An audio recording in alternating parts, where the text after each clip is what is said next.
संस्थापकाय च धर्मस्य सर्वधर्मस्वरूपिणे अवतारवरिष्ठाय रामकृष्णाय ते नमः। यहाँ पे हम लोग एवरी सैटरडे एक विवेकानंद यूथ फोरम स्टार्ट किया है। तो कुछ स्टूडेंट्स आते हैं और उनके साथ में वार्तालाप भी होता है। मैं जो उनको सिखाता हूँ मेनली जो पूरा प्लान है, जो सेशन होता है 1 आवर 1.5 आवर का सेशन चलता है ऑलमोस्ट। तो फर्स्ट हाफ में मैं उनको मेडिटेशन सिखाता हूँ, फंडामेंटल्स ऑफ मेडिटेशन, ध्यान कैसे करें, और फिर सेकंड हाफ में कुछ इंटरेक्शन करते हैं। तो मैं उनको ध्यान सिखा रहा था। ध्यान सिखाते सिखाते मैंने कहा कि बहुत बार हम लोग क्या करते हैं, जब ध्यान करने का प्रयास करते हैं, मेडिटेशन करने का, तो जनरली मेडिटेशन 2 तरह के ऑब्जेक्ट्स के ऊपर में किया जाता है। एक तो है कि एक्सटर्नल ऑब्जेक्ट, दूसरा है कि इंटरनल ऑब्जेक्ट। तो जैसे कि मेडिटेशन ध्यान का डेफिनेशन है, देशबंध चित्तस्य धारणा तत प्रत्यय एकतानता ध्यानम। किसी एक ऑब्जेक्ट को किसी एक ऑब्जेक्ट के ऊपर में अपने मन को एकाग्र करना, वो है धारणा, और उसके प्रति अपना मन एक तान हो जाए, एक लय से, एक धारा से बहने लगे अपना मन उस ऑब्जेक्ट के प्रति, तो हो गया ध्यान। तो अभी इस ऑब्जेक्ट का सिलेक्शन विभिन्न तरह से किया जाता है, जैसे कि एक्सटर्नल जितने भी ऑब्जेक्ट्स है जिसके ऊपर में हम ध्यान करते हैं, तो उसमें बहुत सारा कुछ है, पूजा है, पाठ है, फिर ये कर्मयोग है, स्वाध्याय है, जप है, भगवान की मूर्ति का दर्शन करना है, आरती में उपस्थित रहना है। एक्सटर्नल वर्ल्ड में जो कुछ भी है उसको हम ध्यान में परिणत कर सकते हैं यदि हमको ये टेक्निक आता है तो। किंतु जब ये इंटरनल ऑब्जेक्ट के ऊपर में हम मेडिटेशन करने का प्रयास करते हैं, जैसे कि हम एक कंस्ट्रक्ट खड़ा करते हैं, जैसे कि हम इमेजिनेशन करते हैं कि मैं समुंदर के किनारे बैठा हूँ, या तो फिर मैं दक्षिणेश्वर में हूँ, या तो फिर मैं बेलूर मठ में हूँ, सुबह का प्रकाश, सुबह की किरण फैल रही है चारों ओर, मेरा मन एकदम शांत हो जा रहा है। यह सब जब मैं इमेजिनेशन करता हूँ तो मैं अपने भीतर में किसी एक इस इमेजिनेशन के ऊपर में मन को केंद्रित करता हूँ।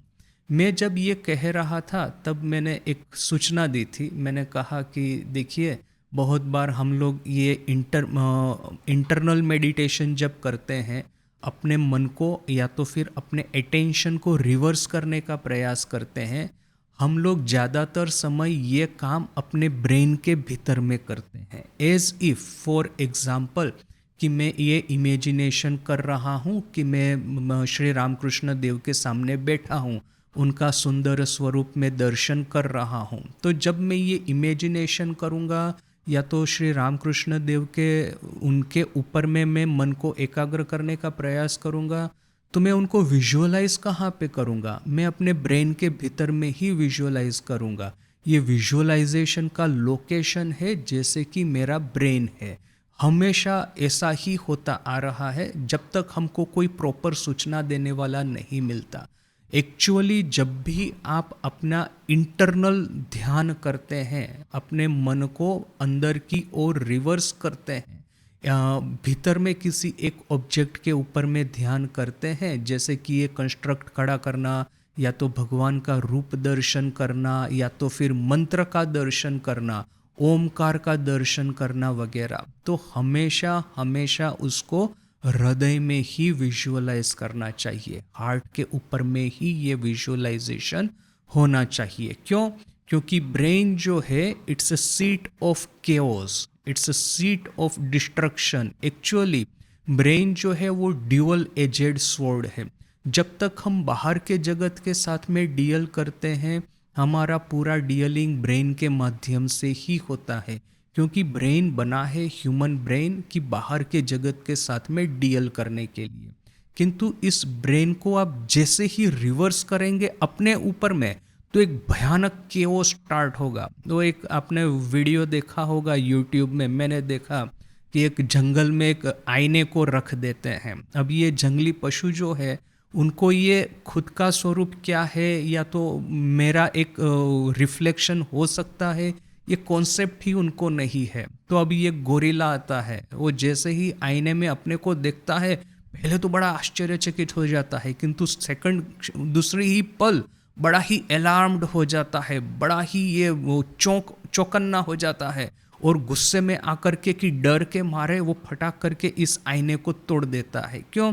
क्योंकि वो जब अपने को खुद को देखता है तो वो ऐसा कुछ देखता है जिसको देखने का उसने कभी भी ये एक्सपेक्टेशन नहीं किया, या तो ये ऐसा कुछ हो सकता है मैं खुद हूँ, ये उसको कभी इमेजिनेशन ही नहीं होता। वो पूरे जगत को देखने के लिए अभ्यस्त है, शेर को देखता है, बिजली को देखता है, जंगल में लगी हुई आग को देखता है, सांप को देखता है, बड़े बड़े खतरे, इससे बड़े खतरे जंगल में यही सब बड़े खतरे हैं। आग लग जाती है जंगल में तो फिर वो पशु पंखियों को खत्म करके ले जाती है। शेर या जंगली पशु है तो वो भी बड़े डेंजरस होते हैं। तो खतरा उसने पूरा जीवन भर देखा है, किंतु उसने अपने खुद के स्वरूप को नहीं देखा। जैसा ही वो अपना खुद का स्वरूप देखता है, उसको वो जो अपना स्वरूप है वो शेर से भी ज़्यादा भयानक दिखता है। जंगल में जो दावानल जो प्रकट होता है उससे भी ज़्यादा भयानक दिखता है। सांप या नाग से भी बड़ा भयानक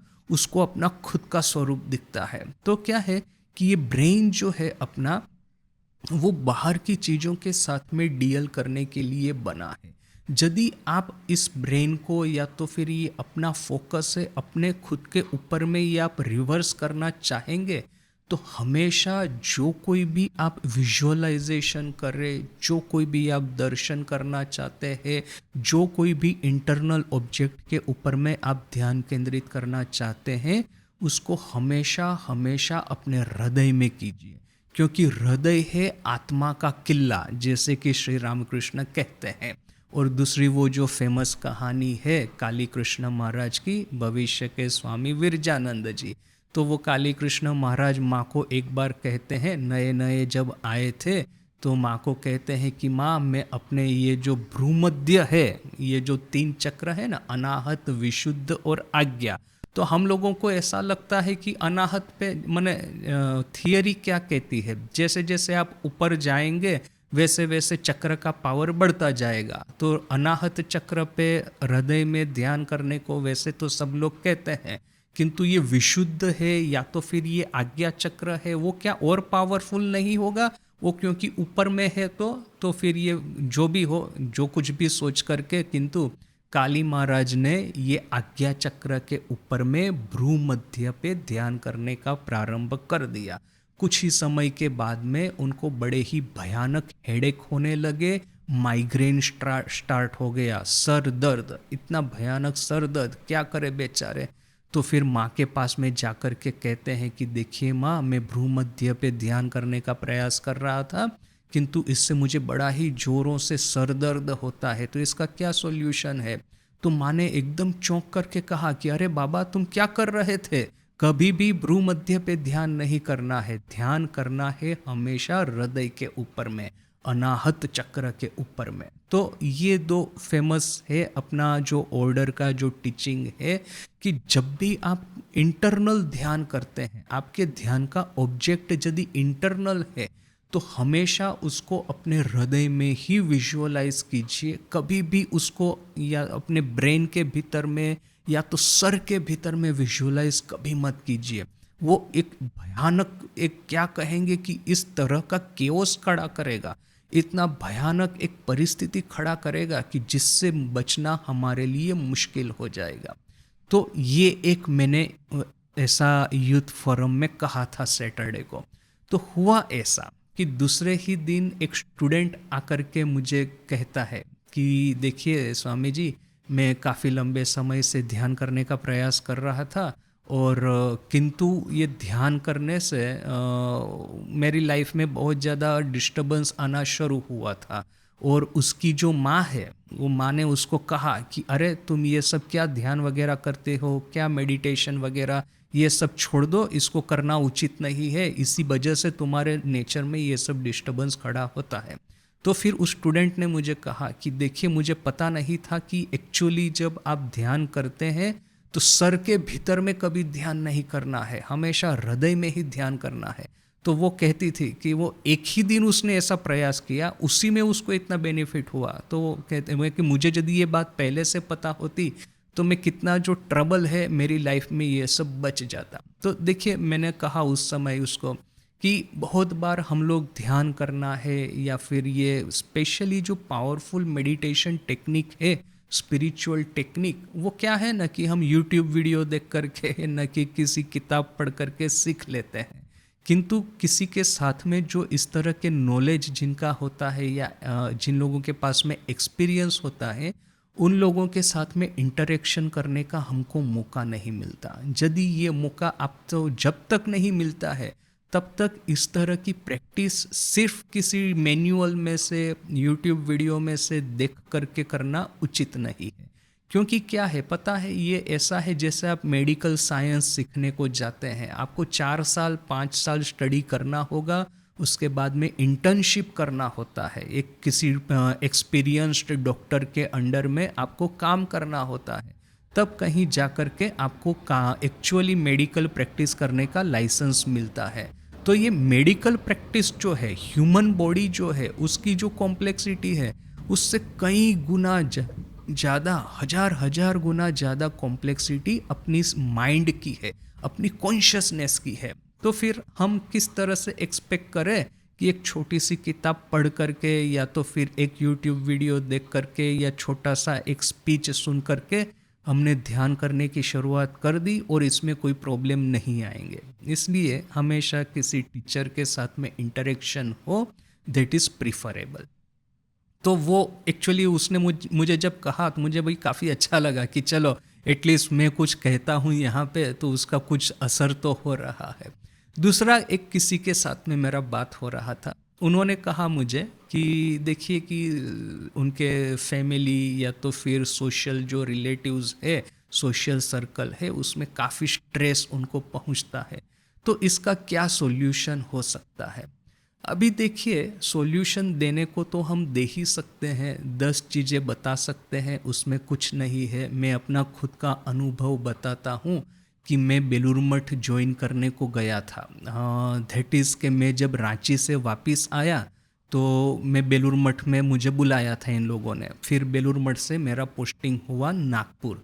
तो अभी नागपुर पोस्टिंग हुआ मुझे कुछ ही महीने हुए हैं, उस समय एकाएक मेरे पास में न्यूज़ आया कि मेरे पिताजी का हार्ट सर्जरी, बाईपास सर्जरी हुआ है। तो अभी मैं इतना आश्चर्यचकित हो गया, उन्होंने मुझे बताया भी नहीं कि सर्जरी होना है, इस दिन होगा या ऐसा कुछ नहीं। सर्जरी होने के बाद में मुझे फ़ोन किया तो मैं तो एकदम अपसेट हो गया। मैंने सोचा कि क्या करें, फिर मैंने सुहितानंद जी को मैसेज किया बेलूर मठ में, वो हमारे इंचार्ज थे। तो मैंने उनको कहा कि इस तरह से पिताजी का बाईपास ऑपरेशन हुआ है तो मुझे क्या करना उचित है। तो मुझे उन्होंने कहा कि तुम यदि घर जाना चाहते हो तुम जाके आओ। तो मैं आया, घर आया। अभी देखिए कि हम लोग गरीब तो नहीं है, किंतु ऐसा नहीं है कि बहुत ज़्यादा पैसा है, और घर में यदि कोई जॉब करने वाला नहीं तो कैसे घर चलेगा। तो मैं कुछ दिनों इस तरह से था, तो उसमें मेरे पिताजी खुद कह रहे हैं कि एक काम करो, तुम चले जाओ, साधु बनना है तुमको, तो अननेसेसरी तुम यहाँ पे टाइम वेस्ट मत करो। और इसलिए उन्होंने मुझे पहले नहीं बुलाया सर्जरी के समय में, वो कितना दौड़-धाम करना होता, उन्होंने सब अपने से ही कर दिया था सब कुछ। तो मैंने कहा क्या करे क्या ना करे, फिर आखिर में ठीक किया कि नहीं ठीक है चलो, अभी पिताजी खुद इंसिस्ट कर रहे हैं कि तुम जाओ, हम घर देख लेंगे, तो फिर इससे अच्छा और क्या हो सकता है। तो मैंने किया ठीक कि चलो जाते हैं वापस। किंतु फिर से मैंने सुहितानंद जी को मैसेज किया, मैंने लिखा उनको एक मेल करके, ईमेल करके कि महाराज मैं अपने घर में हूँ, मैं वापस आना चाहता हूँ, किंतु मैं डायरेक्ट नागपुर नहीं जाना चाहता। क्यों? क्योंकि मेरा माइंड थोड़ा सा अपसेट है, मैं अभी इस सिचुएशन में नागपुर चला जाऊँगा, आई डोंट नो कि मैं अब, जैसे मेरे साथ पहली बार हुआ था, पहले वो एक रूरल डेवलपमेंट का था बोल करके मैं बेलूर मठ में टिक नहीं पाया, मुझे जाना पड़ा। अभी ये दूसरा एक टेंशन मेरे सर पे सवार है। अभी फिर से कहीं ऐसा ना हो जाए कि मुझे परमानेंटली ऑर्डर छोड़ देना पड़े। तो सुहितानंद जी ने कहा एक काम करो, ठीक है तुम बेलूर मठ आओ, कामारपुकुर जयराम बाटी घूमना, एक आध महीना छुट्टी लेना, बाद में तुम नागपुर जाना। तो मैं बड़ा खुश होकर के बेलूर मठ आया, रहा वहाँ पे, मन शांत हुआ, कामारपुकुर जयराम बाटी सब पिलग्रिमेज किया। फिर एक दिन सुहितानंद जी के साथ बात हो रही थी, तो उन्होंने कहा देखो तुम गार्डनिंग करना, गार्डन में काम करना। ये जो खाली दिमाग होता है ना, शैतान का घर होता है। जितना तुम बैठे बैठे सोचते रहोगे उतना ही तुम्हारा ये जो टेंशन है, तुम जो अपसेट हुए हो, तुम्हारा जो स्ट्रेस है, घर को लेकर के चिंता है, वो बढ़ता जाएगा। अननेसेसरी ये तुम बैठा मत रहना बिना काम के। वैसे ही तो मेरा काम है मंदिर में मैं बिजी ही रहता हूँ, किंतु इसके बावजूद जो थोड़ा सा टाइम मिलता है, बेटर के तुम गार्डन में काम करना। तो I took his advice very seriously. जैसे ही मैं नागपुर वापस आया, इमीडिएटली मैं वहाँ के जो बड़े महाराज थे उनको कहा कि महाराज मैं गार्डन में काम करना चाहता हूँ, मेरा फ्री टाइम में गार्डन में बिताऊंगा। तो महाराज कहते हैं ठीक है, उनको गार्डन का काफ़ी शौक था। तो फिर उसी दिन से मैं गार्डन में पौधों को पानी देना है, फिर ये जो नए पौधे लगाने के लिए जो गड्ढा करना होता है, फिर ये लॉन मूविंग जो है, तो वो सब जितना स्ट्रेन्यूअस फिजिकल वर्क हो सकता था वो मैं करता था। मैं ब्रह्मचारी के कपड़े थे, सफ़ेद कपड़े पहनता था। तो अभी प्रॉब्लम है कि मेरा ड्यूटी तो है मंदिर में यदि जाना है तो स्पॉटलेस एकदम क्लीन वस्त्र पहन करके जाना है। और गार्डन में काम करेंगे, धूल मिट्टी ये गोबर सब कुछ लगेगा। तो मैंने एक सेपरेट एक पेयर रख दिया था गार्डनिंग के लिए कपड़ों का, धोती और कुर्ता। तो वो पूरा एकदम स्टेन हो गया था, वो इतना गंदा हो गया था, यदि आप उस समय आके मुझे देखते तो आपको ऐसा ही लगेगा कोई माली गार्डन में काम कर रहा है। तो जो भी है, मैंने ऐसा ऑलमोस्ट 7-8 महीने तक किया, अपने को जैसे कि फिजिकल वर्क में फेंक दिया था, जिससे कि क्या हो कि और 10 तरह के जो भी विचार है सब दिमाग में से चले जाए। तो सही में ये जो गार्डन थेरापी मैं उसको कहता था उस समय, ये गार्डन थेरापी मेरे लिए इतना अच्छा काम किया। वैसे ही तो गार्डन सुनहरा सुंदर गार्डन है, और फिर ये पूरा फेंक देना है हमको उसमें। सो ऑलरेडी मेरा एक्सपीरियंस है रांची में ट्राइबल एरिया में काम करने का, एग्रीकल्चर फील्ड में काम करने का, मुझे ऑलरेडी बहुत कुछ पता था गार्डनिंग के बारे में। हालांकि वही है कि रांची में मैं दूसरों से सब करवाता था, यहाँ पे मैं खुद करता हूँ। तो जो भी है, सो ऐसा 7-8 महीने गए, मेरा माइंड एक बैलेंस हो गया। फिर मैंने गार्डन में काम करना धीरे धीरे कम करके, फिर पानी ही देता था एक टाइम बस, बाकी फिर मैंने धीरे धीरे करके स्टडी की और मैं अपना पूरा डाइवर्जन किया। तो क्या है कि ये जो मेंटल स्ट्रेस जब बहुत ज़्यादा खड़ा होता है, तो फिर इसके सॉल्यूशन इस तरह से हम खोज सकते हैं। सुहितानंद जी का दूसरा एक सॉल्यूशन था कि आप सबको कहते थे, नॉट टू मी पार्टिकुलरली, जो लोग बेलूर मठ ज्वाइन करने के लिए जाते थे, कि आप लोग कोई ना कोई एक लाइफ लॉन्ग प्रोजेक्ट अपने हाथ में ले लीजिए। तो जैसे ठाकुरमा स्वामी जी के कोई भी टॉपिक के ऊपर में उनके सेंटेंस जो है, उनके टीचिंग्स है, उसको कंपाइल करना। स्वामी जी ने स्वयं शशि महाराज को एक पत्र में लिखा था कि देखो तुम लोग ये सब निकम्मे गपबाजी लगाते हो, ठाकुर को खिचड़ी भोग लगाते हो वगैरह वगैरह, इसकी वजह एक काम करो। ऐसा नहीं है कि स्वामी जी नहीं चाहते कि ठाकुर की सेवा हो, किंतु वो चाहते थे कि एकेडमिक इंटेलेक्चुअल एलिमेंट मठ के साथ में ऐड हो। तो स्वामी जी क्या लिखते हैं कि विभिन्न टॉपिकों के ऊपर में, जैसे कि जप है, ध्यान है, त्याग है, वैराग्य है, शास्त्र है, ऐसे डिफरेंट टॉपिक्स के ऊपर में ठाकुर के जो सेइंग्स है उसका कंपाइलेशन करो, तो कुछ सीरियस काम होगा। ऐसा स्वामी जी खुद ऐसा लिखते हैं। तो उस समय मैं अगेन यही सब सिचुएशन में से जा रहा था, तो मैंने शारदा कोश पे काम करने का प्रारंभ किया था। तो दैट शारदा कोश again help me a lot in क्या है कि अपना पूरा जीवन उसमें डाल देते हैं किसी एक प्रोजेक्ट में, तो फिर क्या है कि बाकी सब चिंता करने का अपने को समय नहीं मिलता है। So these are the solutions, no doubt. किंतु यहाँ पे ये जो सोशल सिचुएशन में से जो स्ट्रेस प्रकट होता है, ये जो जीवन में जो टेंशन जो रहता है, लो लेवल टेंशन, ये इसको सॉल्यूशन लाने के लिए ना, सबसे पहले तो हमको एक फंडामेंटल थियरी समझना होगा कि अपना साइकोलॉजी या अपनी कॉन्शियसनेस किस तरह से काम करती है। तो देखिए कि हमारे सबके भीतर में एक होती है अस्मिता। जैसे योग शास्त्र हमको कहता है कि अविद्या में से प्रकट होती है अस्मिता, अस्मिता में से प्रकट होते हैं राग और द्वेष, और राग और द्वेष में से प्रकट होता है अभिनिवेश। यानी कि अविद्या क्या है हमको पता है, मेरा जो सही स्वरूप है मैं भूल गया, उसके ऊपर में माया या अज्ञान का पर्दा आ गया। तो फिर जो सबसे पहले ये जो अनहोली अलायंस है उसमें से सबसे पहले प्रकट होता है, सबसे पहला जिसका जन्म होता है वो है अस्मिता। तो ये उसके बाद में राग और द्वेष, राग और द्वेष यानी कि किसी चीज के प्रति, किसी व्यक्ति के प्रति या किसी सिचुएशन के प्रति मेरा प्रेम है, और द्वेष यानी कि यही किसी सिचुएशन, व्यक्ति, लोकेशन, उसके प्रति मेरा द्वेष है या घृणा है। तो राग द्वेष और अभिनिवेश अर्थात कि ये जिजीविषा, जीवन जीने की आकांक्षा, मृत्यु का भय। तो ये जो सब कुछ जो प्रकट होता है राग द्वेष और अभिनिवेश, तो उसमें सबसे पहला आता है अस्मिता। ये अस्मिता क्या है? अस्मिता का अर्थ है माई सेंस ऑफ सेल्फ। मैं अपने को किस तरह से देखता हूँ, मैं अपने को खुद को किस तरह से समझता हूँ। देखिए अस्मिता इतना सटल है कि ज़्यादातर समय हमको ये सेंस ही नहीं होता है कि मेरे भीतर में ये एक अस्मिता है। किंतु ये अस्मिता जो होती है हमारी, ये सबसे स्ट्रॉन्गेस्ट एक्सपीरियंस होता है हमारे जीवन का। मेरे सामने जो कुछ भी आता है, जो कोई भी घटना मेरे सामने आती है, जो कुछ भी कोई भी व्यक्ति के साथ में मैं डील कर रहा हूँ, मैं अपनी अस्मिता के माध्यम से डील करूँगा। फॉर एग्जाम्पल, जैसे वो ठाकुर का ही उदाहरण है, दो लड़के हैं वो साथ में खेल रहे हैं। एक लड़का जो है वो उसकी माँ है उस घर की मालकिन, और दूसरा लड़का है उसकी माँ है उस घर की नौकरानी। राइट? अब ये सिचुएशन ठाकुर ने खड़ी की है, वो ठाकुर जिस कंक्लूजन की ओर ले जाते हैं वो दूसरा है।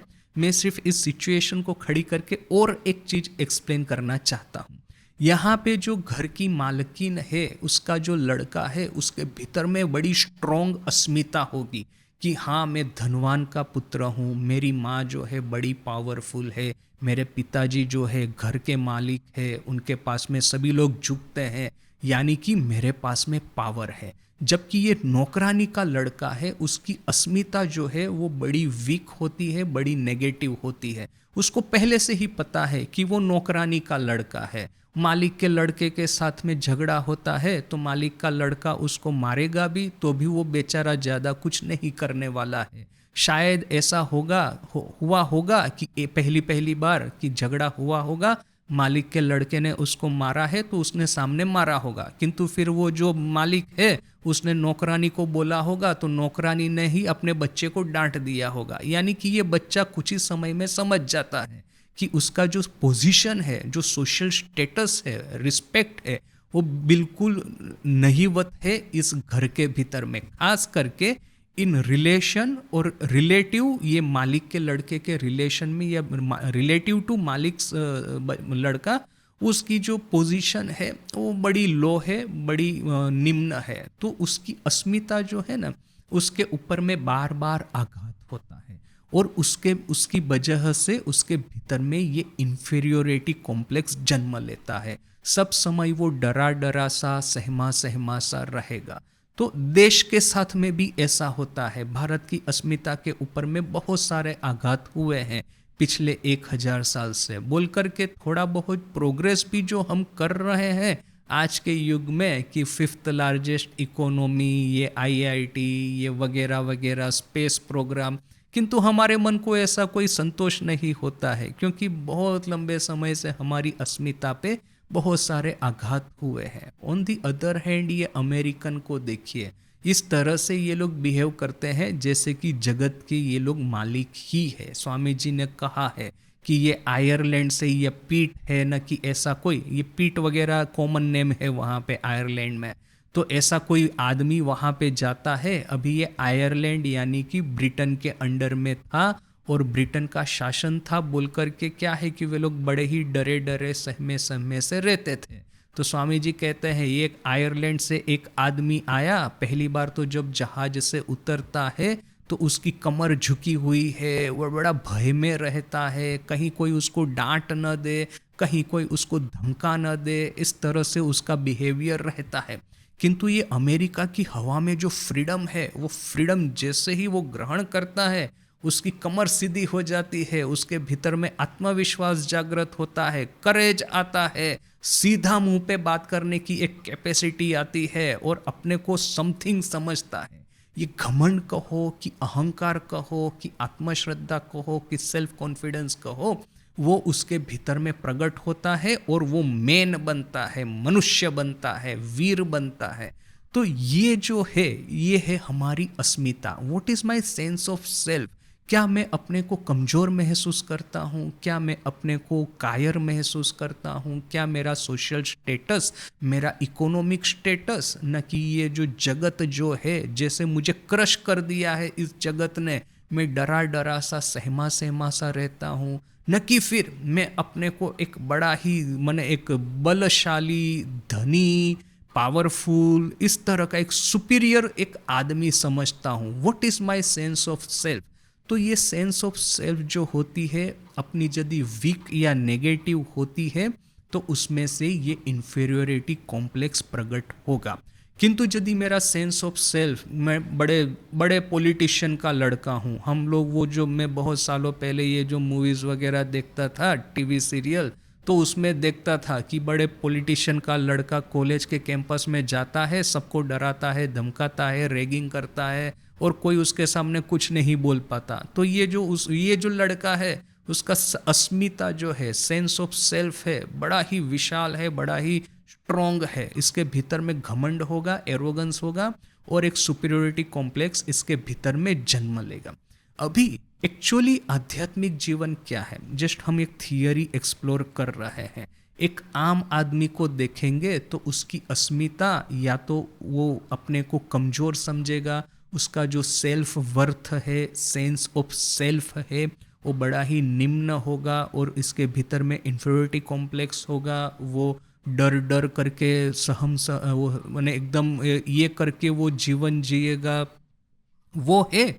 न कि फिर उसका एक सुपीरियोरिटी कॉम्प्लेक्स है, उसका जो सेल्फ वर्थ की एक जो सेंस ऑफ सेल्फ वर्थ है बहुत ज़्यादा है, अपने को क्या एक 30 मार खा समझता है, दूसरों पे अत्याचार करना उसके लिए कोई बड़ी बात नहीं है। मेरा एक अनुभव मैंने एक बार पहले बताया था। ये सब ज़्यादातर तो यह सब चीज़ें हम मूवीज़ में देखते हैं ना, टीवी पे देखते हैं, तो ये मैंने रियल लाइफ एक्सपीरियंस, ये मैं रांची में ही मैं जा रहा था गाड़ी में बैठ कर के, एकाएक रास्ता में वो 2-3 पुलिस की गाड़ी आई और रास्ते को ही ब्लॉक कर दिया, और उसमें से एक नेता की गाड़ी आई, उसमें वो लाल बत्ती जलती है ना, लाल बत्ती वाली, रास्ते के ऊपर में ही गाड़ी खड़ी करके नेताजी बाहर निकल करके शॉपिंग करने को गए। तो मैंने सोचा भाई आपको यदि शॉपिंग ही करना है तो आप गाड़ी को थोड़ा सा पार्क कर दीजिए, रास्ता को क्यों ब्लॉक करके रखें, सीधा रास्ते पे ही गाड़ी खड़ा कर दिया, बोलो आप क्या कर लेंगे। सब लोग बेचारे जितने भी है, सब लोग, ट्रैफिक जाम हो रहा है, मैं पीछे में ही था, मैं देख रहा हूँ पुलिस वाले हैं, नेता की गाड़ी एग्जैक्ट रास्ते पे बीचों बीच खड़ी है, और वो भीतर जाकर के कुछ काम था, जो भी है काम खत्म करके वापस आया, गाड़ी में बैठा और गाड़ी निकल ली। तब तक सब लोग चुपचाप बैठे थे।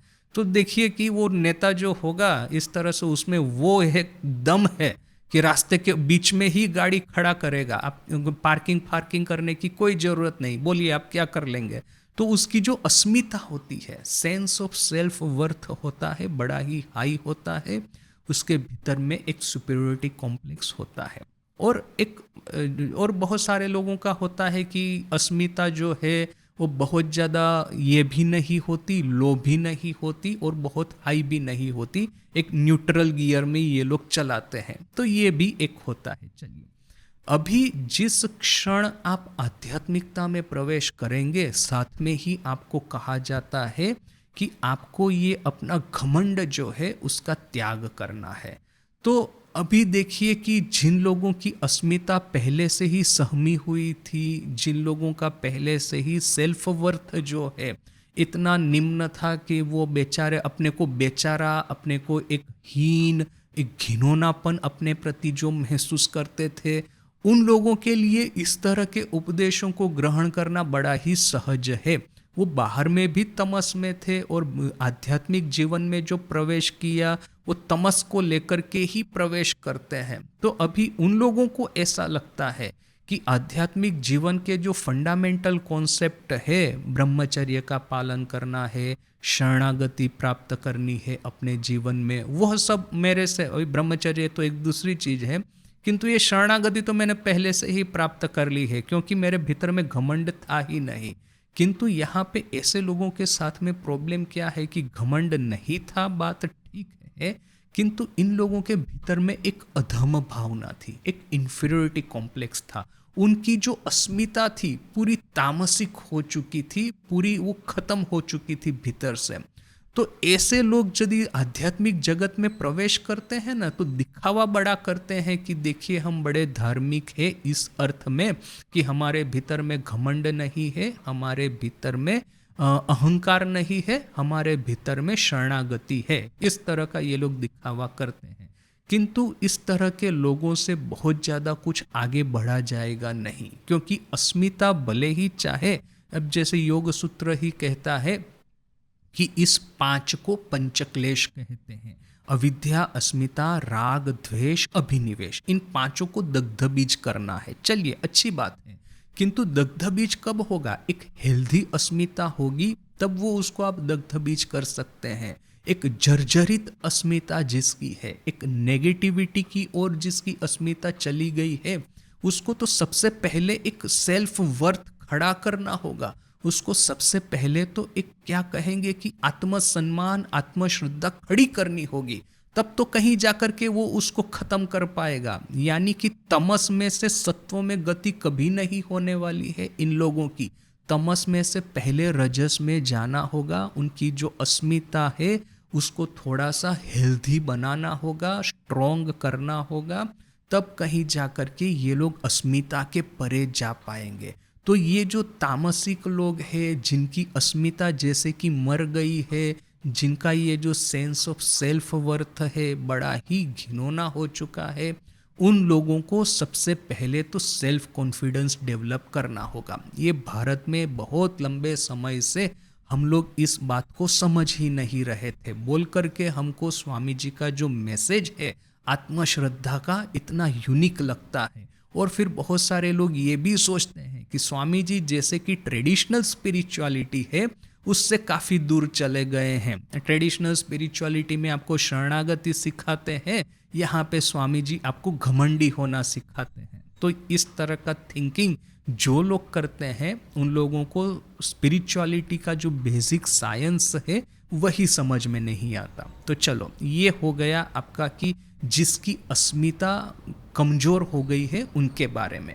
अभी जिसकी अस्मिता बड़ी ही स्ट्रॉन्ग है उन लोगों के बारे में क्या? उन लोगों का जिसके भीतर में बड़ा भयानक घमंड है, बड़ा ही स्ट्रॉन्ग सेंस ऑफ सुपीरियोरिटी है, बड़ा ही स्ट्रॉन्ग एरोगेंस है, उन लोगों को शरणागति की ओर जाना होगा, उन लोगों को रिवर्स गति करनी होगी, उन लोगों को अपना हृदय जो है उसको खोलना होगा, तभी ये लोग जो है आध्यात्मिक जीवन में थोड़ा सा आगे बढ़ पाएंगे। अभी ये तो उन लोगों के लिए हुआ जिन लोगों का अस्मिता या तो फिर बहुत ज़्यादा घमंडी नहीं है, या तो बहुत ही ज़्यादा अधम भावना जिन लोगों में नहीं है, जो लोग ज़्यादातर न्यूट्रल गियर में चलते हैं, जिसमें से न्यूट्रल गियर में चलने वाले ज़्यादातर हम सभी लोग आ जाएंगे, जिनका 3rd 4th गियर में गाड़ी चलता है या तो जिनका रिवर्स गियर में गाड़ी चलता है, ऐसे लोगों की संख्या कम ही होती है। अस्मिता का जहाँ तक प्रश्न है ज़्यादातर लोग न्यूट्रल गियर में ही चलते होते हैं। तो जैसे कि हम लोग हैं आम आदमी, हम लोगों के लिए भी शरणागति का रास्ता उचित है। शरणागति हम लोगों के लिए शरणागति और आत्मश्रद्धा दोनों कल्टीवेट करना होगा। किंतु जब हम इस साइंस को नहीं समझते हैं या तो फिर इस आध्यात्मिकता में सर्वप्रथम प्रवेश करते हैं, तो पता है हमारे सामने एक बहुत बड़ा डेंजर क्या प्रकट होता है। ये हम अस्मिता से मुक्त होने का प्रयास जब करते हैं, मेरा जो एक सेंस ऑफ सेल्फ वर्थ है, मेरा जो एक सेंस ऑफ आइडेंटिटी है, मेरा ये जो शील्ड है इस जगत के सामने, उसको हम लोअर करने का प्रयास करते हैं। बाहर के जगत में मेरी एक अस्मिता है, कोई भी आके मुझे कुछ कह देगा तो मैं कमज़ोर बच्चे की तरह रोना नहीं शुरू कर दूंगा। मेरे में यदि थोड़ी सी भी अस्मिता है, थोड़ा सा भी एक सेल्फ रिस्पेक्ट है, मैं फटाक करके उसको सामने उत्तर दूंगा, क्यों भाई तुम मेरे साथ में इस तरह की बात क्यों करते हो? यदि तुमको बात करना है तो थोड़ा रिस्पेक्ट दे के बात करो, वरना चलते बनो यहाँ से। ऐसा बोलने का ज़्यादातर लोगों में थोड़ा तो साहस होता है। तो अभी ये अस्मिता क्या है ना, बाहर के जगत में हमारे सामने शील्ड की तरह है, एक प्रोटेक्शन की तरह है। और हम लोग सब तरह के लोगों को देखते हैं, चाहे न चाहे, कॉन्शियसली सबकॉन्शियसली, हम सबका साइको एनालिसिस करते ही रहते हैं। हमको इंस्टिंक्टिवली पता है कि ये जो आदमी है उसकी अस्मिता जो है इतनी लो है, आप उसको डांटेंगे भी ना तो वो बेचारा डर के मारे कुछ बोल नहीं पाएगा। और दूसरी तरह का एक आदमी है, उसकी अस्मिता इतनी स्ट्रांग है कि आप कभी उसको डांटने का सपना भी नहीं देख सकते हैं। यदि आपने डांट भी दिया तो सामने वो जोर से झगड़ा करने को आएगा।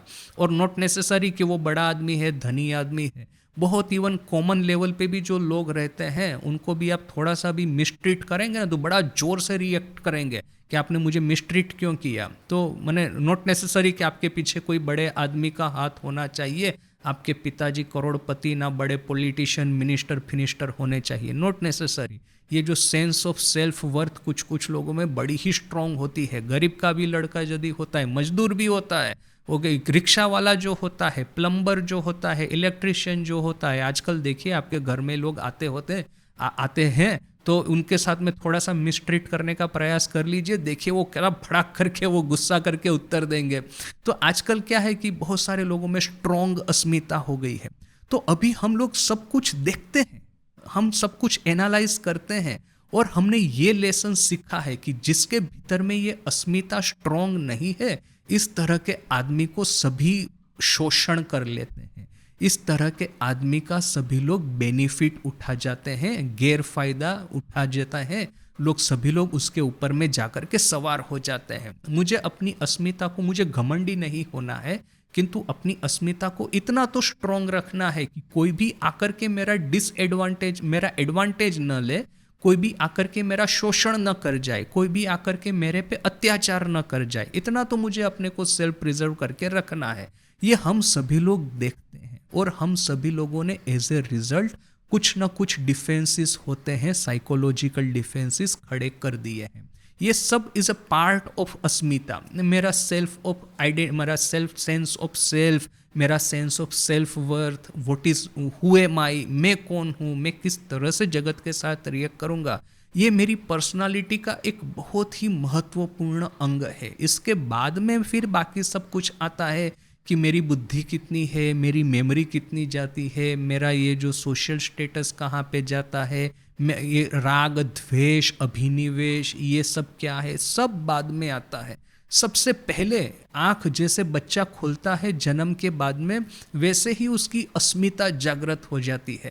मैं कौन हूँ, हु एम आई, उसी के ऊपर में फिर वो बाकी का उसका पूरा पर्सनालिटी, उसका पूरा लाइफ बिल्डअप होता है। अभी इतना समझने के बाद में अब जैसे ही हम आध्यात्मिक जगत में प्रवेश करते हैं, सबसे पहला चीज हमको सिखाया जाता है कि ये जो आपका सेंस ऑफ सेल्फ जो है, सेंस ऑफ सेल्फ वर्थ जो है, आपकी जो अस्मिता है, उसको आपको सबसे पहले तिलांजलि देनी होगी, उससे सबसे पहले आपको मुक्त होना होगा। जब तक आप अस्मिता से, आपकी अपनी अस्मिता से, आपका जो एक सेल्फ आइडेंटिफिकेशन है या सेल्फ, आपकी जो पर्सनालिटी है, व्हाटएवर शब्द आप यूज़ करना चाहे, उससे यदि आप मुक्त नहीं होंगे तो फिर आप आध्यात्मिक जगत में बहुत ज़्यादा कुछ आगे नहीं बढ़ पाएंगे। वो जो फेमस ज़ेन मास्टर की कहानी, एक राजकुमार, जापान की कहानी है, एक राजकुमार एक ज़ेन मास्टर के पास में गया। राजकुमार की बड़ा आदमी हुएवर वो गया एक ज़ेन मास्टर के पास में, कहता है कि मैं आपके पास में से शिक्षा ग्रहण करना चाहता हूँ। तो ये ज़ेन मास्टर ने बड़ा शांति, ये ज़ेन मास्टर तो होते हैं ना, बड़े शांत होते हैं, एकदम सीरीन होते हैं, जो कुछ भी ना हो जाए आसपास में वो एकदम शांत होकर के बैठे रहते हैं। तो और कोई होता और इस तरह का बड़ा आदमी आता है तो खड़ा हो जाएगा, कितना स्वागत करेगा, इधर उधर करेगा, ये सब। यहाँ पे ये ज़ेन मास्टर एकदम शांति से बैठे हुए थे। तो उन्होंने कहा प्रिंस को कि अच्छा ठीक है, आपको ज़ेन शिक्षा ग्रहण करनी है, ठीक है। आइए हम चाय पीते हैं। जापान में वो टी सेरेमनी होता है, बड़ा ही एलेबोरेट होता है, सुंदर वो चाइना के कप होते हैं छोटे छोटे, फिर ये किटली में चाय उबल रही है, वो चाय के भीतर में पत्ते डाले हैं। ये स्वामी जी एक बार कहते हैं, हम इंडियन लोगों को ही दूध वाली चाय पीने की हैबिट है, बाकी आप चाइना जापान जाके देखिए जहाँ पे ओरिजिनल टी कल्चर डेवलप हुआ था, वे लोग कभी भी चाय के भीतर में दूध नहीं डालेंगे। चाय के भीतर में दूध डालना यानी कि चाय को पॉइजन बना देना। तो जो भी है, अब स्वामी जी को मैंने भी पढ़ा है, किंतु फिर भी मैं दूध वाली चाय पीता हूँ, तो वॉट एवर। जापान है, चाइना है, वहाँ पानी को उबाल करके उसमें चाय के पत्ते डाले जाते हैं, which is considered to be the proper tea, original tea. तो इस तरह से टी सेरेमनी होती है। तो ये ज़ेन मास्टर ने वो जो सिरामिक के जो कप है, चाइना के कप, वो लाए, दोनों के सामने रखे, किटली में से वो जो उबल रहा था पानी, चाय के पत्ते डाले, खुशबू आ रही है, सुंदर एरोमा फैल गया है। अभी वो क्या करता है, प्रिंस का वो जो कप होता है उसमें वो चाय डाल रहा है। अब ये चाय डाल रहा है, कप भर गया, तो उसको तो स्टॉप हो जाना चाहिए, किंतु नहीं, वो डाल ही रहा है, चाय निकल करके चारों ओर फैल रही है कप में से। तो वो प्रिंस बोल उठा कि अरे सर मास्टर, आप क्या कर रहे हैं, चाय तो चारों ओर फैल रही है, आप रुक जाइए। तो फिर ये ज़ेन मास्टर कहता है, देखो भाई, ये चाय का कप जैसे एक बार मैंने चाय डाल के भर दिया, उसके बाद में मैं और ज़्यादा चाय डालता ही रहूँगा, तो क्या होगा, चाय ओवरफ्लो हो जाएगी, इसके भीतर में कुछ जाएगा नहीं। यदि चाय को कप के भीतर में रहना है तो कप खाली होना चाहिए। जैसे ही वो भरे हुए कप में आप चाय डालेंगे तो वो ओवरफ्लो ही होगी, भीतर में कुछ जाएगी नहीं। तो वैसे ही आपका जो माइंड है ना, ऑलरेडी इतनी सारी चीज़ों से भरा हुआ है, ऑलरेडी आपके भीतर में जो घमंड है, अस्मिता है, एरोगेंस है कि हाँ मैं विद्वान हूँ, बस मुझे और थोड़ा सा एक्स्ट्रा सीख लूँ तो मुझे एक ये रिकॉग्निशन मिल जाएगा। बड़े मास्टर के पास में आप सीखने को जाते हैं, बहुत सारे लोग प्रेस्टीज के लिए कि हाँ मैं उस मास्टर के पास में सीखा हूँ, मुझे नेम रिकॉग्निशन चाहिए। ऐसा नहीं है कि आप उस मास्टर के पास जाकर के शरणागति पूर्वक उसके जो उपदेश है वो ग्रहण करना चाहते हैं, बस वही है कि उस मास्टर के साथ में एसोसिएट होकर के जो एक सोशल प्रेस्टीज मिलती है वो हमको चाहिए होती है। वो राजा महाराज के पिताजी की कहानी, पहले तो राजा महाराज को ठाकुर के पास में जाने से मना कर दे रहे हैं, फिर ठाकुर ने कहा कि बुला के ले आओ एक दो बार उनको यहाँ पे। अभी उनके पिताजी तो जमींदार थे, बड़े आदमी थे, सोचा है फकीर के पास में मैं क्यों जाऊँ, फिर भी गए बच्चे के लिए। तो फिर देखा तो वहाँ पे वो डिस्ट्रिक्ट मजिस्ट्रेट ने, वो धर्न वगैरह बैठे हुए थे, गवर्नमेंट के ऑफिसर, कलकत्ता के धनी गण्य मानी व्यक्ति। तो वो बड़ा ही इम्प्रेस हो गया कि ये जो परमहंस है उनके पास में ऐसे लोग भी आते हैं।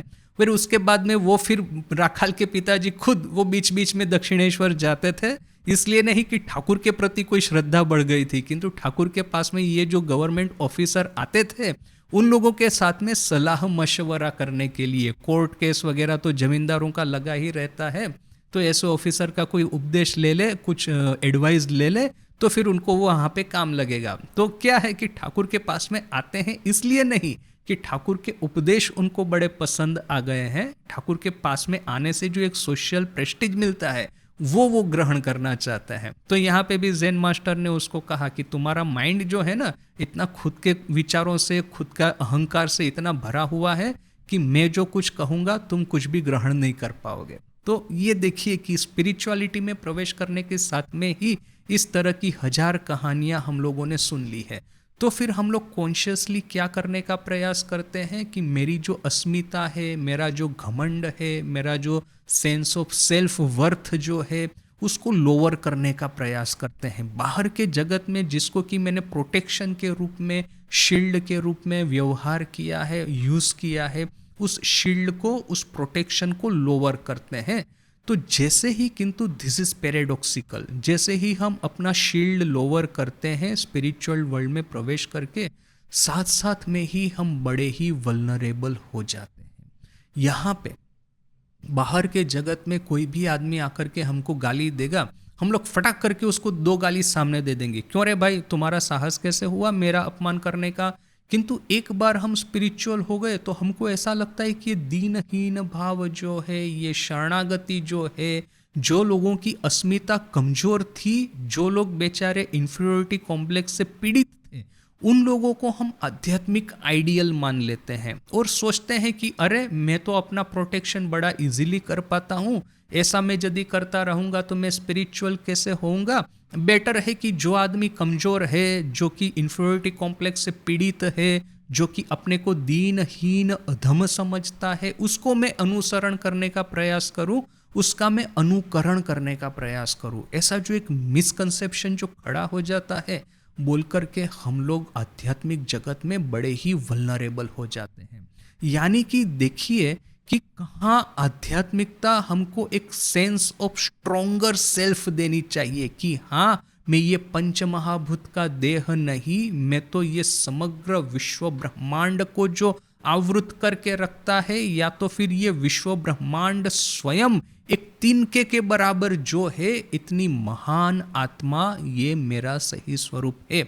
ये जो प्रचंड आत्मविश्वास जो प्रकट होना चाहिए, उसकी वजह होता क्या है कि हम लोग कुछ समय के लिए बड़े ही वल्नरेबल हो जाते हैं। अभी देखिए ऐसा वल्नरेबिलिटी का क्यों होती है और होता क्या है आगे जाके। सबसे पहली बात हो है कि जैसे ही मैंने आध्यात्मिक जीवन में प्रवेश किया, तो ऐसा नहीं है कि मेरी जो अस्मिता है वो इसको जैसे कि परशमणि स्पर्श करके सोने की हो जाएगी। आज मैं घमंडी हूँ या मेरे भीतर में जो अधम भावना है वो इमीडिएटली आत्मश्रद्धा में परिणत हो जाएगा, ऐसा तो होने वाला नहीं है। आपको कुछ समय के लिए अपने को वल्नरेबल रखना ही होगा। ये वल्नरेबिलिटी जो है वो अपना टेस्ट है, वो अपनी तपस्या है।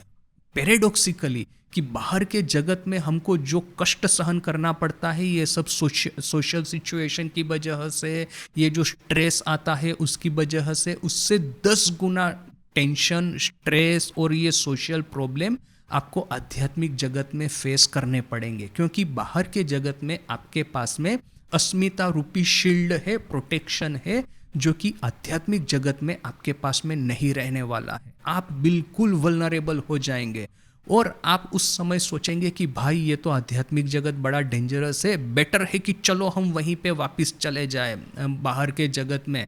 तो फिर होता क्या है पता है, 2 चीज होगा। आइधर के आप लिटरली स्पिरिचुअल फील्ड को छोड़ देंगे, दूसरा कि स्पिरिचुअल फील्ड को लिप सर्विस देंगे, दिखावा करेंगे कि मैं धार्मिक, आध्यात्मिक, स्पिरिचुअल हूं, किंतु भीतर में घोर संसारी ही है। भीतर में आप 10 तरह के वो तलवार और ये ढाल जो है, ये शील्ड एंड स्वॉर्ड है, उसको लेके खड़े हैं अपना प्रोटेक्शन करने के लिए। आपका हृदय खुला नहीं है, तो इस तरह की कुछ एबनॉर्मलिटीज आ जाएगी। आइडियली स्पीकिंग क्या होना चाहिए, जैसे ही आपने अपना शील्ड लोअर किया, जैसे ही आप अस्मिता के चंगुल से अपने को मुक्त करने का प्रयास करते हैं, साथ साथ में ही आपकी वल्नरेबिलिटीज जो है एक्सपोज हो जाएगी। आपको जो छोटे छोटे ये जो प्रसंग भी जो होते हैं ना, छोटी छोटी घटनाओं भी जो होती है, आपके माइंड के भीतर में 1000 गुना ज़्यादा वो मैंने वो मल्टीप्लाई करके वो उसका जो ये इफेक्ट आपके माइंड के भीतर में होगा। तो होने दीजिए, let yourself be vulnerable. ये हमारा सबसे बड़ा टेस्ट है।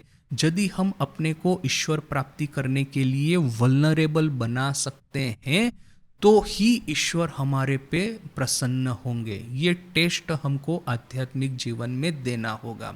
हमको ये वल्नरेबल होना सीखना होगा, ईश्वर के प्रति शरणागति प्राप्त करनी होगी। किंतु ये जो वल्नरेबिलिटी हमारी है, वो हमारा अधम भाव नहीं है, इन्फीरियोरिटी कॉम्प्लेक्स नहीं है, वो बिल्कुल अलग है। ये सुपीरियोरिटी कॉम्प्लेक्स और इन्फीरियोरिटी कॉम्प्लेक्स, ये दोनों बिल्कुल अलग है। सुपीरियोरिटी कॉम्प्लेक्स को कभी भी आत्मश्रद्धा के साथ में इक्वेट मत कीजिए।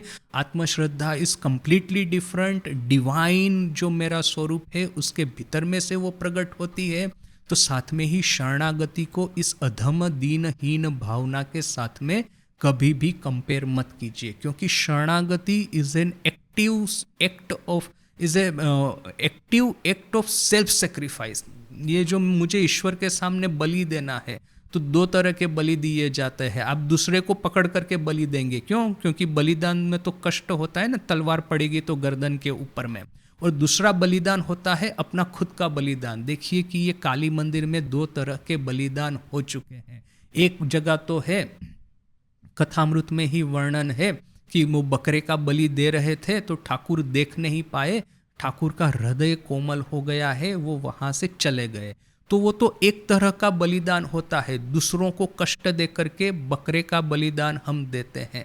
दूसरा होता है अपना खुद का बलिदान, जो कि श्रेष्ठ बलिदान है, ठाकुर ने स्वयं देना चाहा था।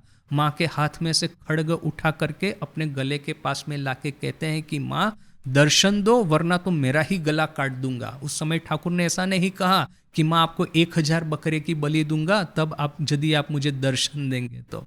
ऐसा ठाकुर ने नहीं कहा, क्योंकि ये जो आत्म बलिदान है वही सर्वश्रेष्ठ बलिदान है। और ठाकुर की बलिदान की भावना से खुश होकर के माँ ने ठाकुर को दर्शन दिया। तो ये दो बाहर का जो जगत है, भौतिक जगत, उसमें हमारे सामने है इन्फीरियोरिटी कॉम्प्लेक्स, सुपीरियोरिटी कॉम्प्लेक्स, ये हीन अस्मिता और एक घमंड से भरी, एरोगेंस से भरी अस्मिता। और आध्यात्मिक जगत में अपने पास में आता है शरणागति और आत्मश्रद्धा। जैसे ही हम शरणागति के रास्ते पे चलेंगे, शुरू में तो हम एक्सपोज हो जाएंगे, अपनी वल्नरेबिलिटी सब बाहर आ जाएगी।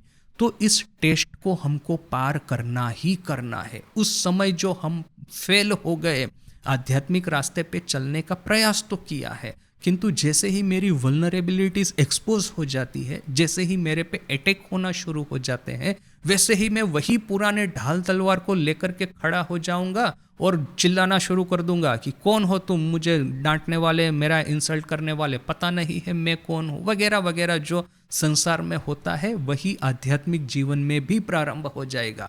किंतु प्रॉब्लम क्या है ना, इस तरह का जो घमंड से भरा जो बिहेवियर है, इस तरह की अस्मिता को आध्यात्मिक जगत में ले आकर के, आध्यात्मिक वाघा पहना करके, आध्यात्मिक वस्त्र पहना करके जब आप उसको प्रोजेक्ट करते हैं, तो एक धर्म की तो हानि होती ही है, लोगों के भीतर में धर्म के संबंध में बड़ी ही बुरी भावनाएं फैलती है। हम लोग, खास करके मेरा जो एक सेक्युलर अपब्रिंगिंग था, मेरा एक सेक्युलर आउटलुक था, मेरे मन में ये दृढ़ बैठ गया था कि ये जितने साधु बाबा जी लोग हैं सब घमंडी है, सब तामसिक है, सब क्रूर है, सब क्रोधी है, सब निकम्मे है। ऐसी एक मेरा वो एक पॉपुलर कल्चर को ग्रहण करके हो गया था मेरे माइंड में। तो वो कब होता है? पॉपुलर कल्चर भी तो हवा में से प्रकट नहीं होता है, ऐसे इंसिडेंट के ऊपर में ही तो ये सब पॉपुलर कल्चर खड़ा है। आध्यात्मिक होने का प्रयास किया, अपने को वल्नरेबल बनाने का प्रयास किया, किंतु ये वल्नरेबिलिटी सहन नहीं हो सकती है। ये अटैक जो होते हैं, ये शार्प बार्ब्स जो होते हैं, हमारी कॉन्शियसनेस की ओर आते हैं। कोई हमारा इंसल्ट करता है, कोई हमको धमकाता है, कोई हमको तुच्छ ताच्छिल्य करता है, तो इमीडिएटली ये जो जन्म जन्मांतर के जो संस्कार है, सेल्फ प्रिजर्वेशन के, सेल्फ इवोल्यूशन जो हमने ये सब जो दिया है, सेल्फ प्रिजर्वेशन जो है वो मनुष्य का सबसे स्ट्रॉन्गेस्ट, ये हमारे डीएनए के भीतर में बैठा हुआ है। तो ये जन्म जन्मांतर के सेल्फ प्रिजर्वेशन के संस्कार फटाक करके खड़े हो जाएंगे, फटाक करके हम ये सामने फाइट बैक करेंगे। किंतु जिस क्षण हमने फाइट बैक किया, उसी क्षण हम फिर से वो संसार की ओर चले आए, इमीडिएटली भौतिक जगत की ओर चले आए, इमीडिएटली आध्यात्मिकता से दूर हो गए। तो आध्यात्मिक जगत में जब प्रवेश करते हैं और फिर आप यदि कंप्लेन करते हैं कि देखिए मुझे ये सोशल सिचुएशन बड़ी स्ट्रेस दे रही है, तो फिर क्या है कि आपको आध्यात्मिक जगत क्या है उसका ठीक ठीक जानकारी लेना होगा। ये आपका टेस्ट है, आप इससे पार हो जाइए। पार कैसे होना है, टेस्ट में पास कैसे होंगे? देखिए, मैं खुद के एक्सपीरियंस से बताता हूँ। जैसे ही आप अपनी अस्मिता को लोअर करते हैं, जैसे ही अपने शील्ड को लोअर करते हैं, जैसे ही ये सेल्फ डिफेंस को आप लोअर करते हैं, साथ साथ में ही जो अटैक होगा उसके सामने आपके भीतर में बड़ा ही ग्लानि प्रकट होगा, बड़ा ही पश्चाताप प्रकट होगा, बड़ा ही दुख प्रकट होगा, स्ट्रेस प्रकट होगा। किंतु इस स्ट्रेस को सहते जाइए, सहते जाइए, सहते जाइए, बिना फाइट बैक किए। जैसे ही आप फाइट बैक किए, सब खत्म, आप फिर से स्क्वायर वन की ओर चले आए, फिर से भौतिक जगत की ओर चले आए। किंतु ये स्ट्रेस आप सहन करते गए, ईश्वर को प्रार्थना करते गए, शरणागति आपने, जो भी हो जाए मैं फाइट बैक नहीं करूँगा, जो भी हो जाए मैं सेल्फ डिफेंस नहीं करूँगा, जो भी हो जाए मैं सेल्फ प्रोटेक्शन नहीं करूँगा, भले ही स्ट्रेस चाहे मुझे मार दे, भले ही ये स्ट्रेस चाहे मुझे ब्लड प्रेशर, डायबिटीज़ की ओर ले जाए, डज नॉट मैटर। मैं ईश्वर की ये जो ईश्वर के प्रति श्रद्धा है, ईश्वर के प्रति जो मुझे विश्वास है, उसको मैं पकड़ करके रखूँगा, तो क्या होगा पता है? ये जो स्ट्रेस जो होता है सोशल सिचुएशन में से, सामाजिक वो जो सब संबंधों में से प्रकट होता है, एक न एक दिन उसका अंत आना है। और उस दिन सही सही शरणागति और सही सही आत्मश्रद्धा हमारे भीतर में प्रकट होगी, और उस दिन हमारा मन दिव्य आनंद से भर जाएगा। और वो जो दिव्य आनंद है एक बार जब प्राप्त होगा, तब हमको पता चलेगा कि ये जो अपनी अस्मिता थी वो कितनी तुच्छ थी, कि पशुवत थी। इस अस्मिता के सहारे क्या हम भवसागर पार करना चाहते थे? उस अस्मिता को, छोटी सी तुच्छ तिनके भर अस्मिता को लेकर के, ये सेल्फ आइडेंटिफिकेशन या सेंस ऑफ सेल्फ वर्थ को लेकर के क्या हम ये ब्रह्मांड में तैरना चाहते थे, भवसागर पार करना चाहते थे? कितना बड़ा मैं मूर्ख था। वो सेंस आना शुरू होगा। किंतु यहाँ से यहाँ तक की जो जर्नी है, आपने अस्मिता का त्याग किया और आपको दिव्य आनंद की प्राप्ति हुई। इसके बीच का ये जो जर्नी है ना, वो बड़ा ही डेंजरस जर्नी है। बिना अस्मिता के, बिना सेल्फ डिफेंस के, बिना सेल्फ प्रोटेक्शन के आपको रहना है। भयानक स्ट्रेस आएगा।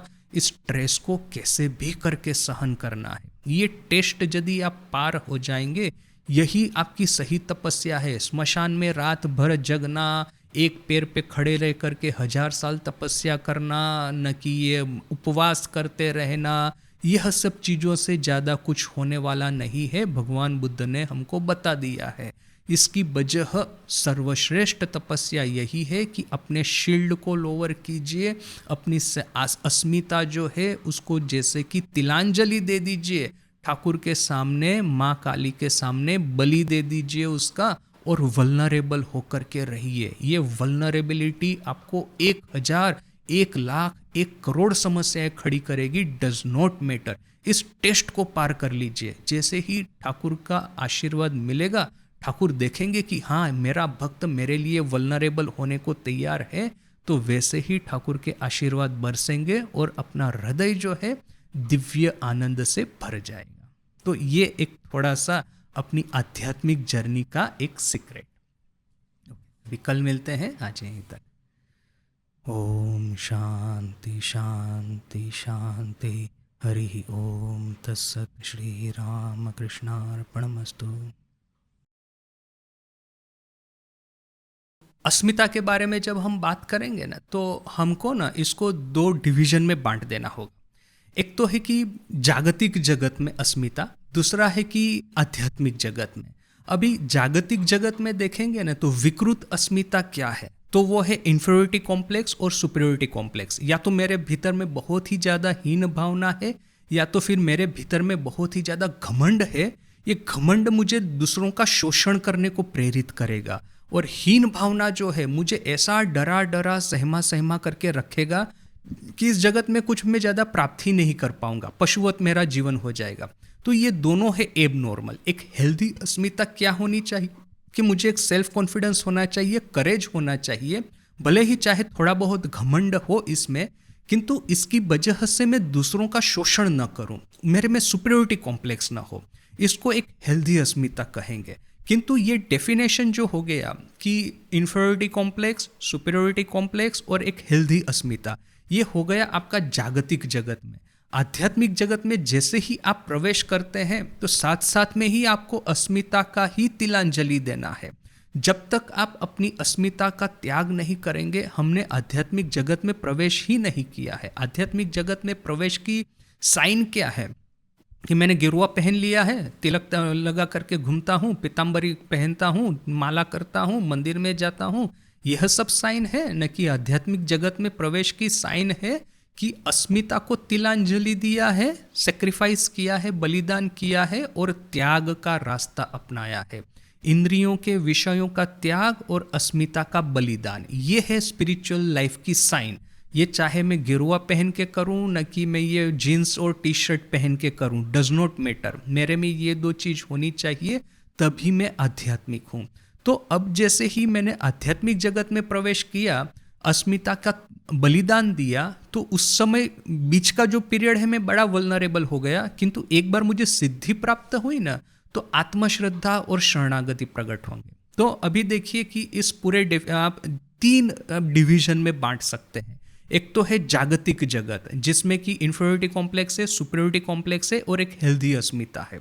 एक तो है बीच वाला पीरियड, जबकि आप वल्नरेबल है, you have choose to become vulnerable, जिसमें अधम भावना है और जो साधक है उसमें डिफरेंस क्या है। जिसमें इंफीरियरिटी कॉम्प्लेक्स से हीन भावना है, उसके पास में, बेचारे के पास में चॉइस नहीं है, जगत उसको हीन बना देता है। गरीब का लड़का है, भिखारी का लड़का है, उसको जगत ही उसको हीन बना देता है। जबकि जो साधक है, he has choose to become vulnerable out of self effort, मेहनत करके वो वल्नरेबल हो रहा है। तो वो सेकंड पीरियड है। थर्ड पीरियड है कि आपके भीतर में शरणागति और आत्मश्रद्धा प्रकट हुए हैं।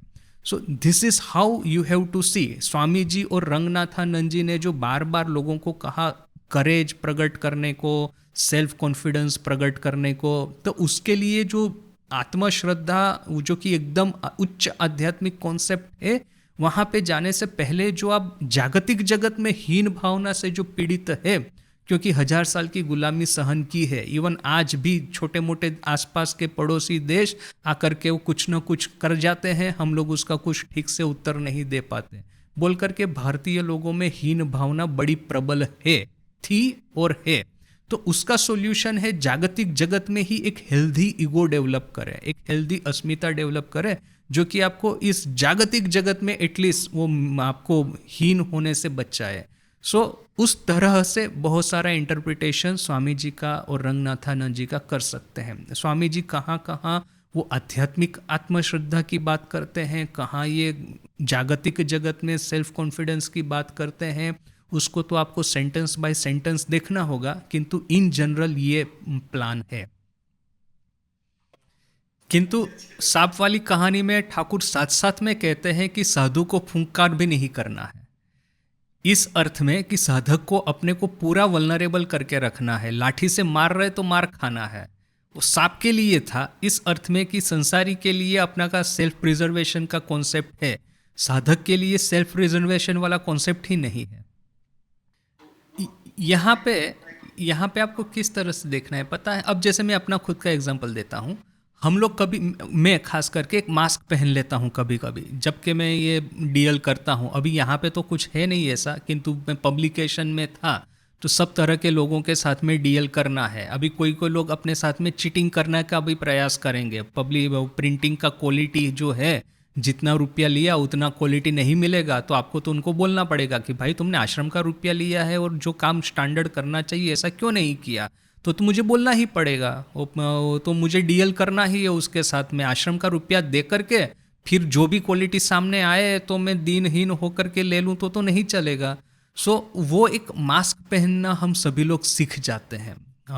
भीतर में वल्नरेबिलिटी रहती है, तो बाहर में जगत के साथ में जब काम करते हैं तो एक मास्क पहन लेते हैं, तो वो एक है, ऐसा हो सकता है। This is one solution, this is one possibility. किंतु इवन हियर जो लोग इस तरह का मास्क पहन भी लेते हैं, देखिए आप यदि सिद्धि प्राप्त कर लिए या तो एक एडवांस हो गए सफिशिएंटली स्पिरिचुअल जगत में, तो आत्मश्रद्धा प्रकट होगी। उस तो फिर तो स्वामी जी की तरह शेरपना, वो भीतर में से वो लायन जागृत हो जाएगा, वेदांत केसरी। फिर वो चाहे वो टिकट चेकर था ना, कि ऐसे लोगों को तो स्वामी जी ऐसे ही डांट देते थे।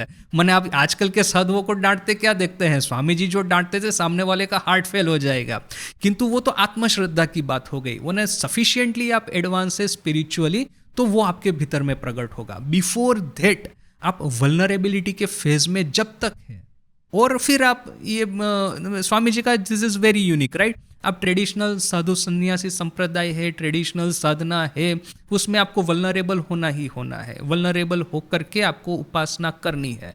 किंतु यहाँ पे जैसे आपने बिल्कुल ठीक पॉइंट आउट किया कि एक एक्सटर्नल सेवा का कंपोनेंट भी है, और यदि आप सेवा करते हैं तो कोई हमको ठग न जाए रामकृष्ण मिशन को, वो तो हमको चौकन्ना रहना ही है।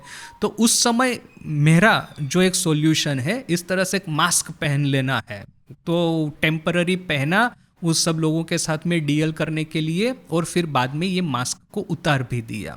ये एबिलिटी एटलीस्ट मैंने डेवलप की है, काफ़ी लोगों को डेवलप करते हुए देखा है। किंतु एक डेंजर है कि बहुत बार क्या होता है कि क्योंकि जगत के साथ में हमको डील करना है, इंटरेक्शन करना है, हम लोग ना जेन्युइन वल्नरेबिलिटी के फेज में प्रवेश ही नहीं करेंगे। सो ये जो जेन्युइन वल्नरेबिलिटी वाला जो पीरियड है उसमें हम प्रवेश ही नहीं करेंगे।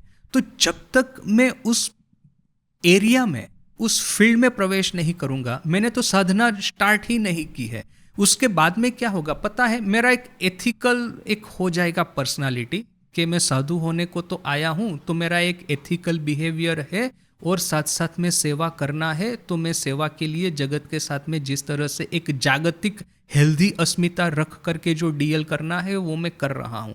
किंतु वो फिर हम जागतिक जगत में ही रह जाएंगे। जैसे मैंने पहले ही कहा, आध्यात्मिक गेरुआ पहन करके संन्यास या ब्रह्मचर्य दीक्षा लेकर के नहीं हुआ जाता है। आपने इवन यदि जीन्स और टी शर्ट भी पहने हैं, you can be enough spiritual, क्योंकि स्पिरिचुअलिटी का डेफिनेशन ही यहीं से स्टार्ट होता है, इंद्रिय संयम और अस्मिता का बलिदान। तो जब तक ये हम स्टार्ट ही नहीं किए, हम आध्यात्मिक जीवन में प्रवेश ही नहीं किए।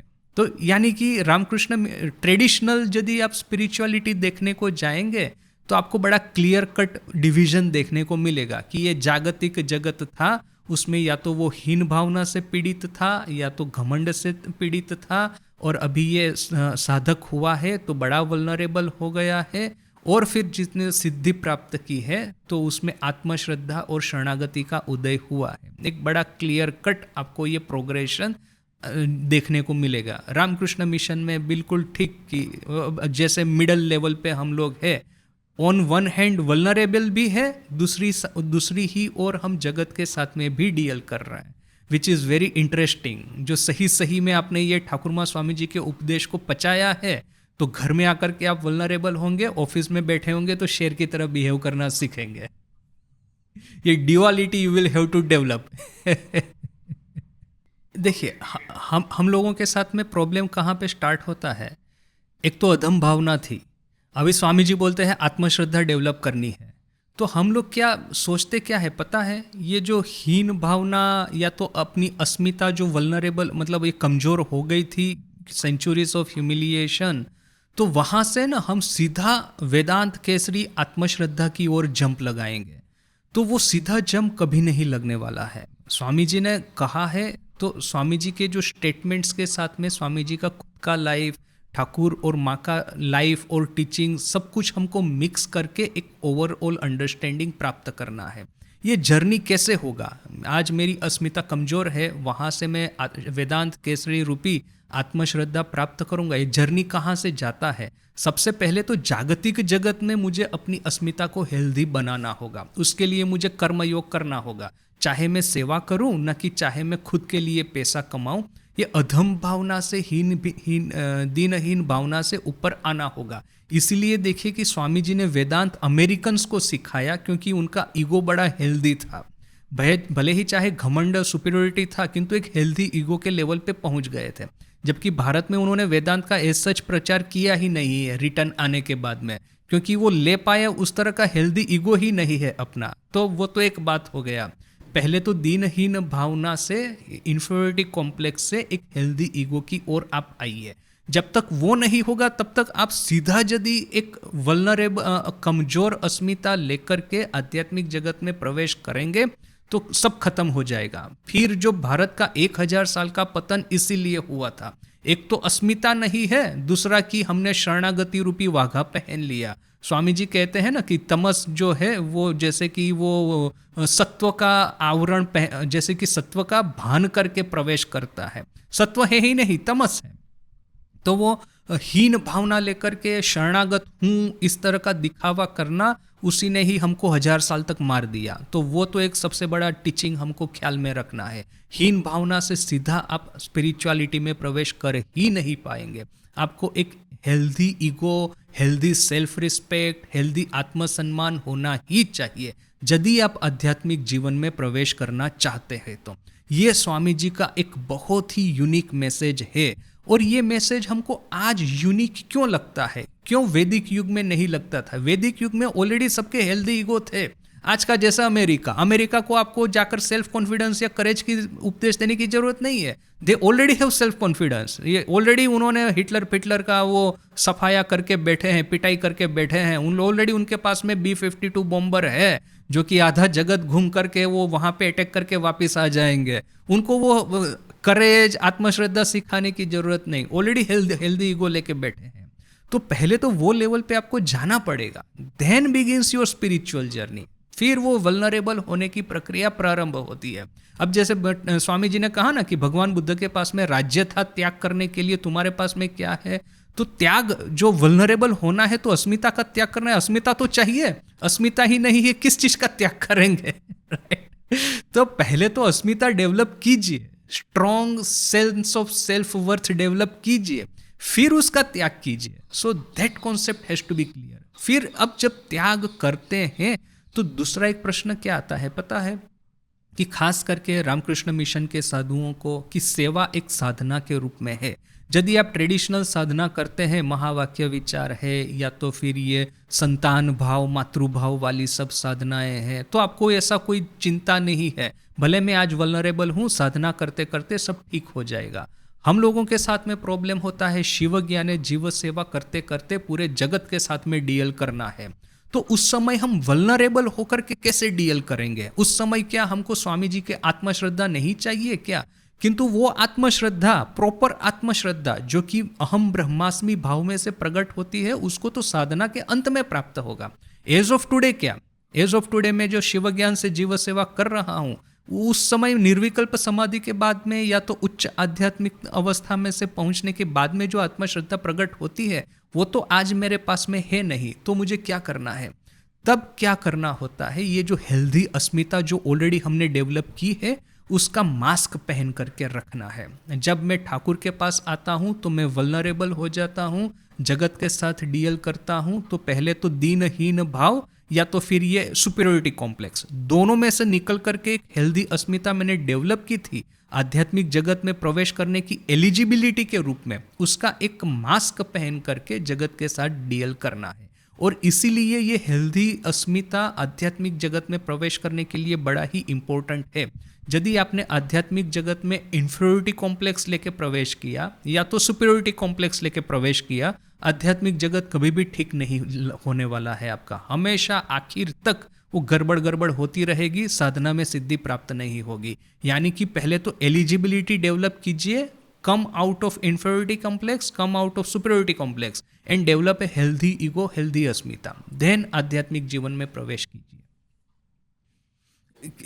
किंतु हमेशा याद रखना है कि ये जो हेल्दी ईगो भी जो है, जिसको कि हमने डेवलप किया है, उसको आपको त्याग करना आपको वल्नरेबल होना सीखना होगा। How is this possible?